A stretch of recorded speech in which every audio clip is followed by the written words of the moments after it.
UPI transactions Google पे और Paytm का लोगों ने इस्तेमाल करना शुरू कर दिया था। और जैसे कि मैंने पहले भी बताया कि आज के समय में कोई एक रसगुल्ला खरीदने मार्केट में जाता है या सब्जी खरीदने मार्केट में जाता है तो रेडी वालों को भी गूगल पे के जरिए या पेटीएम के जरिए ऑनलाइन ट्रांजैक्शन करके यूपीआई ट्रांजैक्शन करके पेमेंट करता है। लेकिन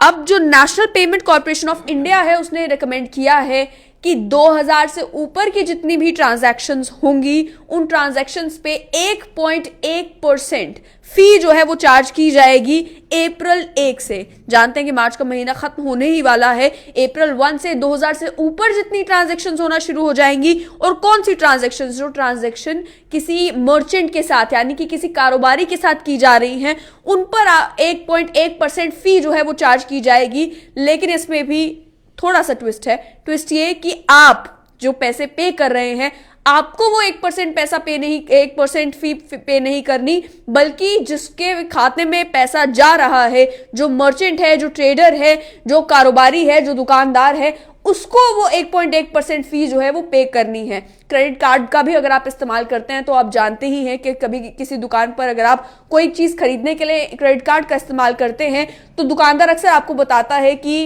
इस पर इतनी फीस तो कट जाएगी, क्योंकि क्रेडिट कार्ड कंपनी जो है और बैंक जो है वो इतनी फीस इस पर चार्ज करता है अगर आप पेमेंट क्रेडिट कार्ड से करते हैं। कई मामलों में वो एक्स्ट्रा अमाउंट जो है वो दुकानदार आपसे वसूलने की कोशिश करता है और कई मामलों में कहा जाता है बात इस इतनी अमाउंट पे फिक्स हो गई तो क्रेडिट कार्ड का अमाउंट हमें अपनी जेब से ही भरना पड़ेगा। वही हाल अब यूपीआई ट्रांजैक्शंस का भी होगा। 2000 से नीचे का अगर आप खर्च करते हैं तो कोई दिक्कत की बात नहीं है, लेकिन 2000 से ज्यादा का सामान अगर आप खरीदते हैं, मान लीजिए 10,000 का 15,000 का सामान अगर आप खरीदते हैं तो जो मर्चेंट है जिससे आप सामान खरीद रहे हैं उसका 1.1% जो अमाउंट है वो फीस के तौर पे कटेगा अप्रैल 1 के बाद। अब वो दुकानदार पे डिपेंड करता है कि वो क्या यूजर से वो एडिशनल अमाउंट लेना शुरू करता है या फिर नहीं। या फिर कई सारे लोग जो है वो अगर हायर अमाउंट की चीज बेच रहे हैं तो वो आपको कह सकते हैं कि आप कैश में पेमेंट करें या डेबिट कार्ड का इस्तेमाल करें, आप यूपीआई का इस्तेमाल ना करें। कई सारी चीजें देखने को मिल सकती हैं। लेकिन फिलहाल खबर ये कि national payment corporation of India ने रिकमेंड किया है कि 2000 से ऊपर वाली जितनी भी transactions prepaid payment instruments PPI यानी कि डिजिटल वॉलेट्स के थ्रू होती है उन पर 1.1% चार्ज जो है फीस चार्ज की जाएगी अप्रैल 1 से। और ये जो इंटरचेंज प्राइसिंग है इसको भी रिव्यू किया जाएगा सितंबर 30, 2023 के बाद कि ये 1.1% फी क्या काफी है, क्या इसे बढ़ाने की जरूरत है, क्या इसे कम करने की जरूरत है, क्या इस प्राइसिंग मॉडल को चेंज करने की जरूरत है, क्या 2000 बेस प्राइस रखने की जगह कोई और प्राइस रखने की जरूरत है। ये सारी चीजें सितंबर 30, 2023 के बाद रिवाइज जो है वो रिव्यू जो है वो की जाएंगी। अब बात की जाए कौन कौन सी ट्रांजेक्शन चार्जेबल होंगी और कौन कौन सी ट्रांजेक्शन आगे भी मुफ्त रहेंगी, ये बहुत ही सिग्निफिकेंट है। पहली बात ये कि डिजिटल वॉलेट्स यानी कि पेटीएम वॉलेट हो या फोन पे वॉलेट हो, इनके जरिए जो आप यूपीआई पेमेंट करते हैं उन पर 2000 से ज्यादा की अगर आप पेमेंट करते हैं कोई चीज खरीदने के लिए किसी मर्चेंट ट्रांजैक्शन के लिए तो 1.1% फीस आपको देनी पड़ेगी। वॉलेट ट्रांजैक्शन जो 2000 से कम की है, 500 रुपए की है या 1999 रुपए की है, उन पर कोई एक्स्ट्रा फीस नहीं लगेगी। वो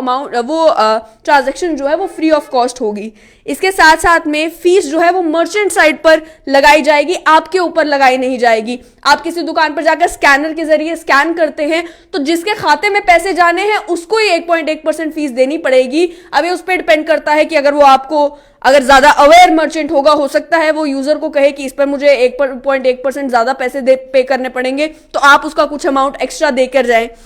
लेकिन जो रेगुलर यूपीआई ट्रांजैक्शंस है जो बैंक अकाउंट से बैंक अकाउंट में होती है, यानी कि आप भी जानते हैं कि अलग अलग जो बैंक्स हैं, एसबीआई है, पीएनबी है, बाकी सारे बैंक की एप्स हैं, उन एप्स के अंदर अपना भी यूपीआई का सिस्टम है। और बैंक से बैंक में जो ट्रांजैक्शन होती है, आप मान लीजिए अपने दोस्त को अपने दोस्त के खाते में पैसे डाल रहे हैं या अपने किसी जान पहचान वाले किसी व्यक्ति के खाते में पैसे डाल रहे हैं, बैंक से बैंक की जो ट्रांजैक्शंस होंगी वो मुफ्त होंगी, उस पर फीस चार्ज नहीं की जाएंगी, वो फ्री रहेंगी। इसके साथ में ये भी कहा गया कि फिलहाल कई सारे लोग जो हैं वो पेटीएम, गूगल पे, फोन पे का इस्तेमाल, यूपीआई ट्रांजैक्शंस का इस्तेमाल जो है अलग अलग चीजों के लिए पे करने के लिए करते हैं, लेकिन अभी तक कोई इंटरचेंज फी जो है वो चार्ज नहीं की गई थी। होता ये था कि ऐसा नहीं है कि बैंक्स ट्रांजैक्शन प्रोसेस करने के लिए फीस चार्ज नहीं करते थे, बल्कि लेकिन वो अभी तक फीस जो है वो इंटरमीडियरीज को या फिर बैंक को खुद पे करनी पड़ रही थी। इसके चलते अब जो है और ज्यादा यूपीआई ट्रांजैक्शंस को आगे बढ़ाने के लिए एनसीपीआई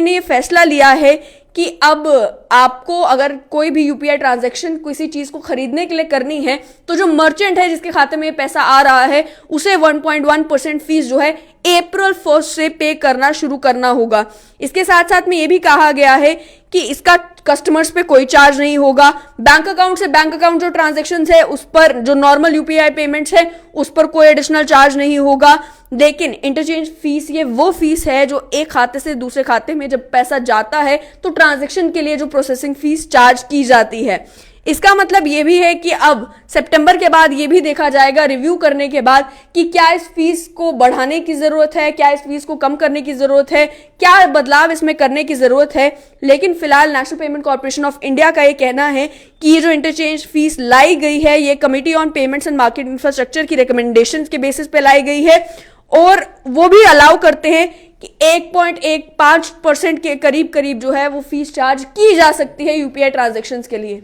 जब बात होती है यूपीआई ट्रांजैक्शंस की तो 3-4 चीजें माइंड में रखना जरूरी है। पहली बात ये कि आज के टाइम में पूरे भारत में कई सारे लोग हैं जिन्होंने अपनी जेब में कैश कैरी करना ही बंद कर दिया, इसीलिए क्योंकि वो जानते हैं कि अगर आप एटीएम से पैसे निकलवाते हैं, ज्यादा डेबिट कार्ड की ट्रांजैक्शंस करते हैं तो उसके ऊपर भी आपको एक सर्टेन अमाउंट फीस पे करनी पड़ती है। लेकिन यूपीआई पेमेंट के ऊपर अभी तक कोई फीस लागू नहीं थी, जिसके चलते लोगों ने प्रेफर करना शुरू कर दिया। एक तो आसान है यूपीआई ट्रांजैक्शन करना, डायरेक्ट खाते से पैसे जाते हैं, पैसा आपकी जेब में नहीं है तो गुम होने का डर नहीं है और अन्य एक्स्ट्रा फीस आपको एटीएम ट्रांजैक्शंस पे या डेबिट कार्ड ट्रांजैक्शंस पे करनी नहीं पड़ती। ये भी वजह थी कि कई सारे लोग यूपीआई का इस्तेमाल बड़ी बड़ी पेमेंट्स करने के लिए भी कर रहे थे। अगर आज के टाइम में किसी को आपको एक बड़ी अमाउंट भी ट्रांसफर करनी होती है उसके लिए भी कई सारे लोग यूपीआई का इस्तेमाल कर रहे थे। लेकिन अब ये 1.1% फीस आने के बाद देखना ये होगा कि क्या यूपीआई ट्रांजैक्शंस में कोई गिरावट आती है या बढ़ोतरी ही होती है, क्योंकि कई सारे मर्चेंट्स जो छोटे छोटे दुकानदार भी हैं, मान लीजिए आप ग्रोसरी शॉपिंग के लिए जाते हैं या आप किराने की दुकान पे ही क्यों नहीं जाते, आप मैगी खरीदने जाते हैं, आप कोई भी सामान खरीदने के लिए जाते हैं, छोटी से छोटी चीज से लेकर बड़ी से बड़ी चीज तक आज के टाइम में कई सारे लोग जो है वो यूपीआई का ही इस्तेमाल, गूगल पे, फोन पे, पेटीएम का ही इस्तेमाल जो है पेमेंट करने के लिए कर रहे थे। लेकिन अब इस 1.1% फीस चार्ज होने के बाद ऐसा तो नहीं होगा कि जो मर्चेंट्स हैं, जो ट्रेडर्स हैं, जो दुकानदार हैं वो एक्स्ट्रा पैसे चार्ज करने लग जाएं जब उन्हें मालूम चले कि 1.1% पैसा उनके खाते से जाएगा। यूजर को फिलहाल तो कोई एक्स्ट्रा चार्ज देने की जरूरत नहीं है, क्योंकि जो ट्रांजैक्शन आप करेंगे आपको तो उतनी अमाउंट करनी है जितनी अमाउंट आपसे मांगी जाएगी। लेकिन एक्स्ट्रा पैसे जो चार्ज होंगे वो मर्चेंट, वो दुकानदार के खाते से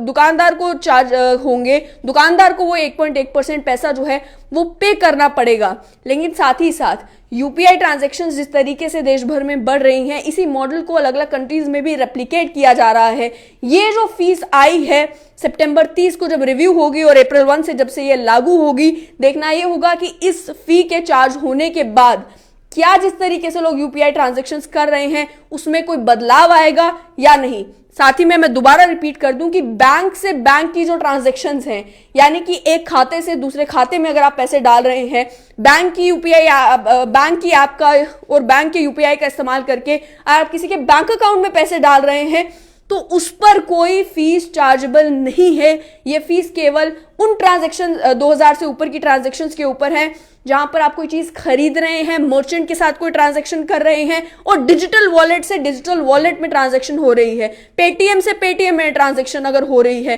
गूगल पे से गूगल पे में अगर ट्रांजैक्शन हो रही है या फोन पे से फोन पे में अगर ट्रांजैक्शन हो रही है, डायरेक्ट अकाउंट से अगर अकाउंट की ट्रांजैक्शन हो रही है यूपीआई के द्वारा, तो उसके ऊपर ये एक्स्ट्रा 1.1% फीस चार्जेबल नहीं है। अप्रैल 1 से ये फीस चार्ज होना शुरू हो जाएगी और 2000 से ऊपर की उन सभी ट्रांजैक्शंस पर जिनके बारे में मैं ऑलरेडी बता चुकी हूं 1.1%